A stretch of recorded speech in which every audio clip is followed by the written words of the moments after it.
Hey everybody, Charles for HumbleMechanic.com. Today, I'm going to be taking your questions on FSI no starts, dealerships damaging your cars, unions, and more. This is episode 137 of the Humble Mechanic Podcast.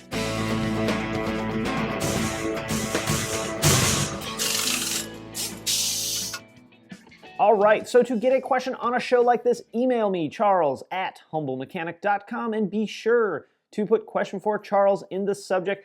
That is what I use to filter through the emails and make sure that I pull the questions out so I can answer them for you guys. Also, if you can ask the question, mash the enter button a couple of times, then give me all the details. I really do appreciate it. It makes me able to answer more questions faster. Also, if you don't hear your question or see your question answered on a show like this exact one, be sure to check the quick videos playlist on YouTube because I do a ton of unedited answered questions. I just shoot them with my iPhone and put them right onto YouTube, which also is a great reason to be sure you subscribe to the YouTube channel. Then you won't ever miss one. All right, before we get into the show, let's talk about the sponsor of the day, which is CRP Automotive. CRP deals in a ton of OE maintenance and repair parts, timing belt kits, suspension components, even fluids. In fact, they make the factory DSG fluid for Volkswagen and Audi. So check them out at crpautomotive.com. All right, let's get into the questions. First one comes from Frank. I have an 08 Audi A4 Quattro 2.0T. Recently, while driving with no signs of any issue, my EPC light came on. Within seconds, the motor shut down and I went to a rolling stop. I had the CPU scanned and it came back with a P0343 cam sensor high output. I had the car towed back home and started on changing out some of the new parts. I made replacements to the cam sensor, spark plugs, ignition coils, and air filter. I checked on the timing belt and it looks to be in fine condition. My next steps were to replace the crankshaft sensor and/or test compression levels of the motor. The car has 60,000 miles and is regularly serviced. The only previous major work done was the cam follower was replaced last year. I attached a video so you could hear a sound clip of the failing startup. A friend of mine believes the motor is blown. Thanks in advance, Frank. All right, Frank, great question, and thank you for sending this video because now we can actually figure out exactly what happened. So let's take a listen and view of the video Frank sent us.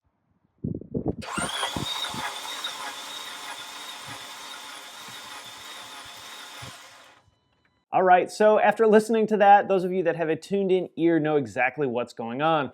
Frank, it sounds like your car has no compression. That really fast crankover is almost always a sign of no compression. So Frank, you mentioned that you had checked the timing and the timing belt. Well, we have another component we need to take a look at, and that's the timing chain.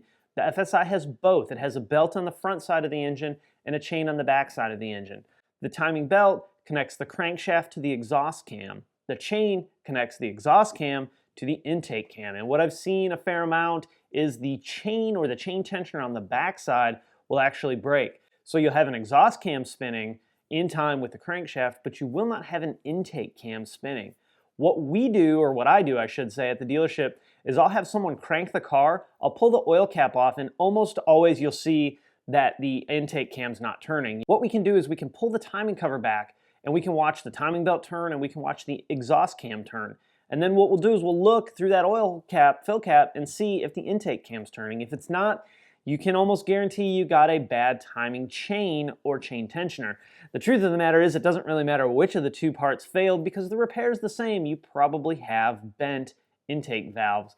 So unfortunately, the motor's not blown, the engine's not toast, but the cylinder head's probably going to have to come off, and you're probably going to have to replace a handful of bent intake valves. So I hate to give you the bad news, man, but that's really what it sounds like. Do that little bit of inspection that I just talked about and see if all your cams are turning. Also take a really close look at the belt because you may actually have just missing teeth on the belt, but you're going to need a friend to help you out. You inspect and watch for the rotating parts of the engine. Make sure you don't get your fingers caught or anything crazy like that.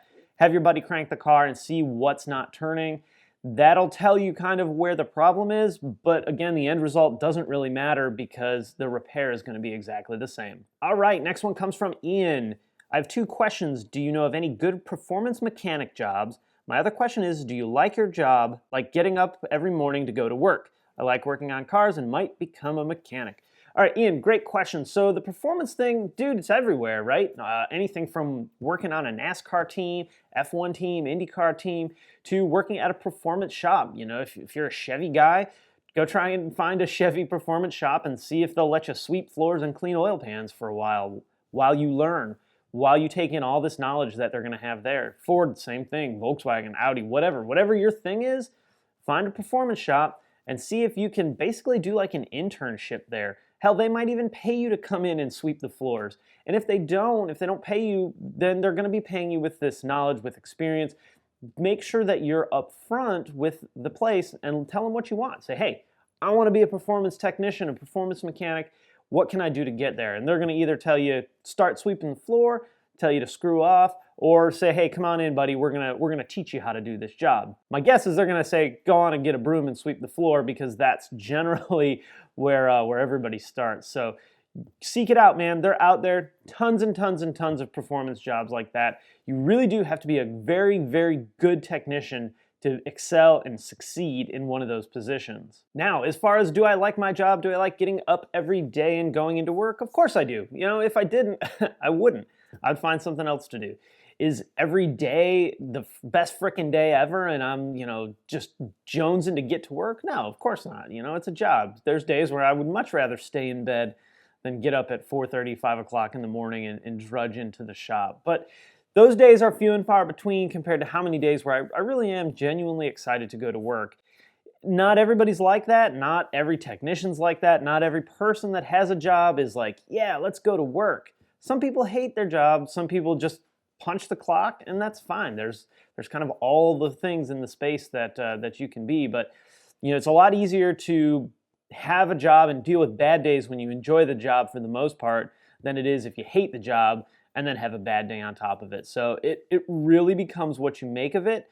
If you hate the job, find something else to do. For the most part, you can find a different job making similar money doing maybe something that you love. I know there's a lot of you guys out there that really hate trudging into the dealership or to the repair shop or indie shop or whatever every day, but the job pays the bills. So it's a balance. You love cars, give it a shot. Realize, though, I will say that being a professional technician or professional mechanic is a lot different than being a hobbyist and enjoying to work on cars because you love cars. It's a very different environment. It's a very different situation.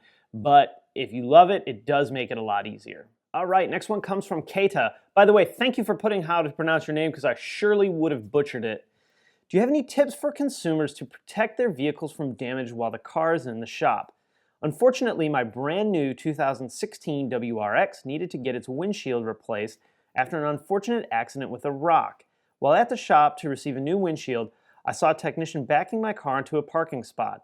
After I drove back home, I noticed a ding in my rear bumper. I'm sure the ding wasn't there before I took my car into the shop, as I'm always inherently looking for dings, as this is my first brand new car. I called the shop, but since the general manager was on vacation, they told me they were unable to help me at this time. I hope to work with them to figure out a solution, and the damage isn't really that bad in all honesty. All right, so let's put the level of damage aside for now. Whether it's a tiny, tiny nick or scratch, or they ripped the bumper off, let's shelve all that, because to be honest, to me, it doesn't really matter the level of damage.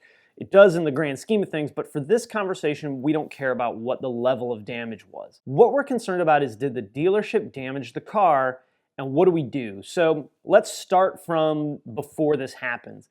For the most part, when you go to a good shop, a good dealership, indie shop, whatever, they're gonna do a walk around of your vehicle. They're gonna go out, they're gonna look at your tires, they're gonna get the mileage, make sure the VIN matches the paperwork. And what we also do is we take a walk around it and look for any damage. We look for dents, dings, scratches, busted up rims, all of that. We look for all that, and we notate it on the repair order. I'll put a big circle. If there's like a big dent in the side, I'll put a big circle on the repair order, noting that there's a big dent in the side. And that's to help get me out of an issue like this, because if you brought it in with a big dent, maybe you were just at the store and it got dinged and you didn't notice. That helps me from being blamed for it. So what I recommend is when the advisor or whoever does this walk around, you need to go out there with them and do the walk around as well. That way you're both on the same page and oh, okay, it was there before, or there was no damage to my car whatsoever. Being a 2016, I'm probably gonna lean on the side with you that there may not have been any damage before they worked on your car. So let's do that first to hopefully avoid the situation altogether. Now, we found that we have a problem. We found that we have a ding. We found that maybe the dealership did it, maybe they didn't. Again, maybe you went to the store, somebody nicked it, and you just happened to not look between the time of leaving the store and the time you got to the dealership. If this were at my dealership, to be honest, we would probably fix it either way. You have a brand new car, right? 2016, you're already in for a windshield repair, which has nothing to do with the car, it's just bad circumstance. But in an act of good faith, a good dealership's probably going to take care of it, especially if the damage isn't that bad. There are a lot of really good dealerships out there that would be more than happy to do that for you. Unfortunately, there's a lot, I don't even want to say a lot, there are dealerships out there that really wouldn't take care of that for you because you have no proof that they did it. Now, as stupid as that sounds, that's just what it is. To me, in my mind, me fixing this, whether I did it or not, is an act of good faith. And now, if I go, above and beyond to fix this for you, I've just earned a customer for life. This is your first brand new car. You really care about this car. You're going to take really good care of this car. That's the kind of customer I want to earn their business. So it cost me, I don't know, $200 to fix your bumper. Well, now you're going to tell all your friends, hey, they may or may not have done it, but look they fixed my bumper for me. You're going to always come back to that dealership for service. And that's the kind of investment that I think dealerships tend to lose sight of because we get attacked so much. You did this, you did this. Well, there's times where we screw up, right? There's times that technician may have backed into something and damaged your bumper. We don't know. But a $200, bill to fix somebody's car and make them happy and use that as almost like a marketing strategy for the dealership in a positive way doesn't ever hurt. I would probably fix it and I would say, hey, you know what? We may or may not have screwed up. Either way, we're going to take care of this for you. You mind leaving me a Yelp review, positive Yelp review, or a positive Google review or whatever. That way you have, a platform to tell everybody, hey, this dealership really did right by me. The dealership wins because they get a positive review. You win because you get your car fixed and everybody's happy. So it's going to happen. You need to be diligent. Doing that walk around at the beginning with the advisor is going to really be key to preventing this kind of situation because you can go, hey, remember when we walked around my car? This wasn't there. So good luck. I hope it works out for you. And if the dealership does right by you, make sure you let everybody know and give them a thumbs up because they really do deserve it. All right, next one comes from Jonathan. Are you in a union dealership or not, and what are your thoughts about it? Is it good or bad? I already know you're on a 4-day schedule like me, and that is awesome. Well, Jonathan, unfortunately, I'm not on the 4-day schedule anymore. It's been, 10 months or so since I've been on that schedule, but what a great schedule. God, I love that schedule. I sure do miss having that long span of time off every 3 weeks, but now I'm home about 5 o'clock, so it's a trade-off, and it actually works out pretty well for me now, too. As far as union shops, I'll be completely upfront. I've never worked in a union shop. I've only worked at a shop that's not union in a state that has the right to work. So is a union shop good? Is it bad? Man, just like any other shop, it really depends on the shop. There are pros to working in a union shop. You have protections that you won't have at a different kind of shop. To be honest, in my opinion, you really only need those protections if you work at kind of a dirtbag shop, right? If management of the dealership you work for is out to take advantage of you, then you need those protections. But if you work at a good shop, you don't really need that for the most part. Are there benefits to being in a union shop? Absolutely. I think the pay scale is generally higher. The benefits are generally more or better than they would be in a non-union shop. But there's also other things that come into play where, maybe you've put in the same amount of time as the technician working next to you, and because you're in a union shop, you make the same dollar rate. Meanwhile, you're 4 times the technician the guy next to you is. You really shouldn't be paid the same rate. So there's pros and cons, but to me, whether it's a union shop or not, isn't as important as the shop a good shop or is the shop a bad shop or a less than desirable shop. I would make my determination first on the individual shop and then kind of secondary, is it union or is it not? All right, we got time for one more. This one comes from Alec. Is it bad to always drive in TipTronic and or sport mode?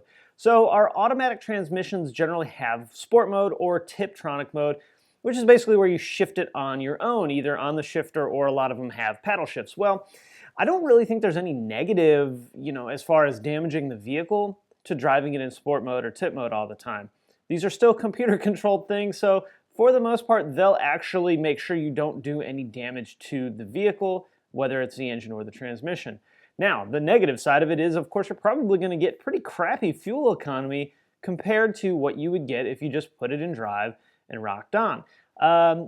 It's dependent on the car. For me, I think the tip mode on my Passat, my B5.5 Passat, is dumb. I don't think there's a point to it. It's basically an automatic transmission, right? Nothing fancy. It's not a high horsepower car. I just roll it into drive and go about my day. Drive to work, whatever. If I drove a GTI, on the other hand, I'd probably drive it in tip or sport mode.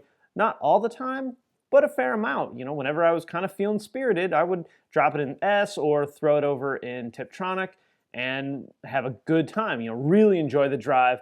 Kind of that middle ground between an automatic and a manual transmission. But to me, I really prefer, on an automatic transmission, throwing it in drive and going, and then having a manual transmission car to drive, right? I think that's a little bit more fun for the most part than driving a plain old automatic.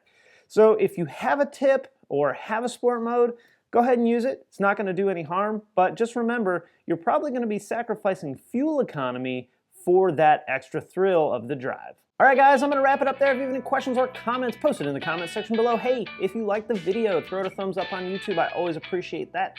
You can also subscribe on YouTube or on the blog at humblemechanic.com. You can follow me on Facebook, Twitter, Instagram, the blog, and obviously right here on YouTube.